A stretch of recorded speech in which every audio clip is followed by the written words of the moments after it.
have a guest joining me now from Miami. I'm very pleased to say that Rabbi Shmuley is with us. He's the host of his own national radio show and the TV show Shalom in the Home. He's also the author of several terrific books, including The Broken American Male and How to Fix Him. Rabbi Shmuley, welcome to the program. Hi, Lisa. Thank you so much for having me. What are you doing down there in Miami? Get back up here to New York where you belong. Well, it's Passover. I'm here with my family. Okay.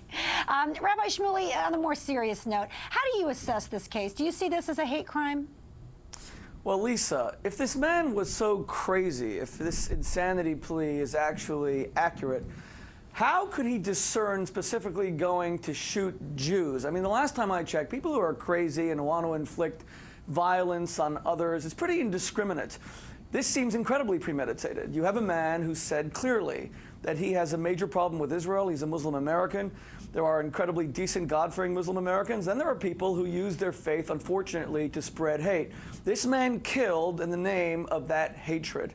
It's incredible to me that any kind of insanity plea could now be seriously considered.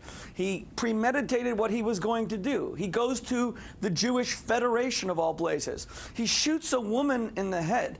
I mean, it would seem to me that to suddenly get off because you're insane could not explain the kind of premeditated, hate-filled actions that led to this murder. How do you, Rabbi Shmuley, deal with an event like this? If you were a rabbi in that community and you had to deal with the aftermath and the fallout, what would you say to people? Well, you know, throughout the world, we're now seeing how religion can often be used to spread terrible violence. The United States is not immune to it. We saw that with 9/11. And unfortunately, there are Americans as well who subscribe to these hate-filled ideologies. And I would be telling my congregants that the idea of being close to God is humility. You know, in the face of this perfect being, we discover our own imperfections, and we never judge another person. The beauty of religion is that there's a community of believers, whether they're Islamic, Jewish, Christian, even reaching out to agnostics, atheists. We're all children of God. I would be telling my congregants that we can never be like this, that we should use this as an example of what we should not be.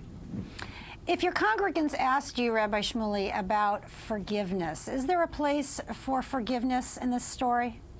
You know, that's a very interesting question. Okay, well, you know, a lot of people do not ever see the place for hatred. It's just an abominable emotion that we're meant to purge from our heart.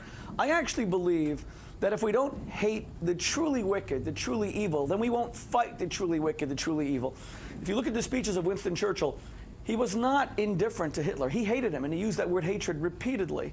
There were abolitionists in the North who hated slavery, and they pushed the U.S. government to finally fight the South in order to free the slaves. Hatred was, slavery was something that deserved our repulsion. It was an abomination. It deserved hatred. So there is absolutely a place for forgiveness when you can actually separate the evildoer from his evil deed. But when the evildoer and the evil deed become one and the same, when they are inextricably linked to the other, it's difficult to forgive. What are we supposed to forgive her? Forgive someone who shoots a woman, a defenseless woman But aren't we in the head? But aren't we a little different then if we hate Navid Haq? Aren't we a little different from him? On the contrary, I mean, we couldn't be more different. He hates totally innocent people by virtue of the fact that they carry the title Jew. Anyone, Jewish, Gentile alike, who hates someone based on who they are, that's evil. That's absolutely wicked. We're completely different to him. We don't hate him because he's a Muslim, God forbid. The Muslims are my brothers. They're equally children of God. I'm a Jew, and I'll say that the Islamic faith is, anyone who practices the Islamic faith is as close to God as I am as a Jew. I'll state that here on national television.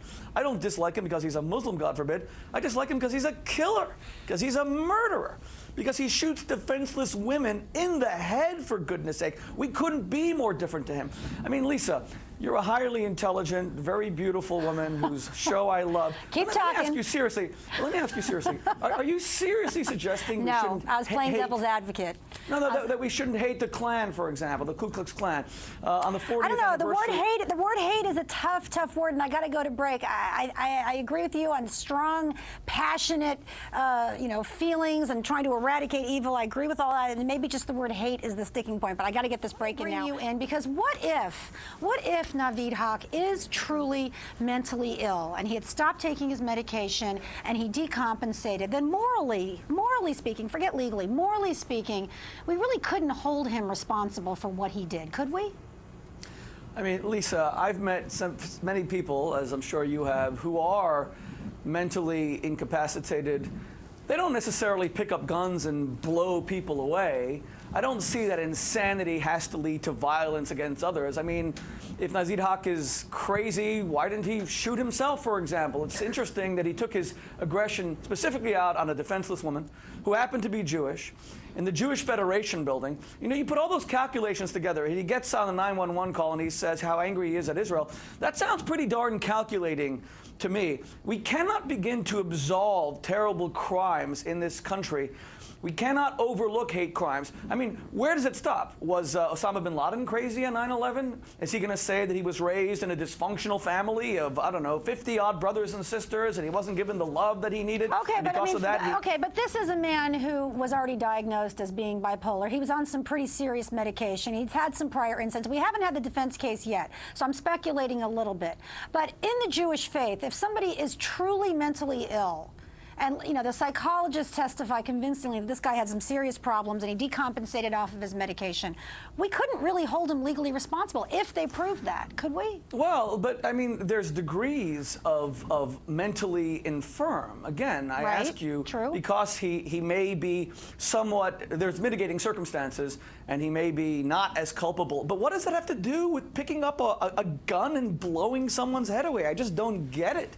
I know people on the street who look pretty darn disturbed, and they ask me for $1. They don't pick up a gun and shoot me. That's I mean, true. there has to be some sort of moral accountability here. This is a straightforward hate crime. The guy did not go into a McDonald's and start spraying bullets. He didn't go into a TGI Fridays and start spraying bullets. He went into the Jewish Federation. He had the presence of mind to get past all their security precautions that are designed to keep people like him out. Well, joining us from his family vacation for Pesach, Rabbi Shmuley Boteach. Rabbi Shmuley, what's your final thought on the case? Well, it's really to address what you said earlier, that you're uncomfortable with this emotion of hatred, Lisa. My Christian friends always remind me that Jesus says, love your enemies, and I respond, love your enemies. Your enemy is the guy who takes your parking space. It never says love God's enemies, someone who can kill indiscriminately innocent victims. To be morally indifferent to a person like that, not to feel some sort of revulsion, is itself immoral. We have to prosecute people like this. It's not about revenge. This isn't the Jewish community coming and saying, this guy did something to us, we're going to take revenge. This is about simple justice. This man is a murderer. He killed in cold blood. It was premeditated. We must send the strongest possible signal in this country that hate crimes against any person of any denomination, of any religion, of any race will never be tolerated. And in support of that, let's take a quick look at what Layla Bush, one of the shooting victims, had to say on the stand.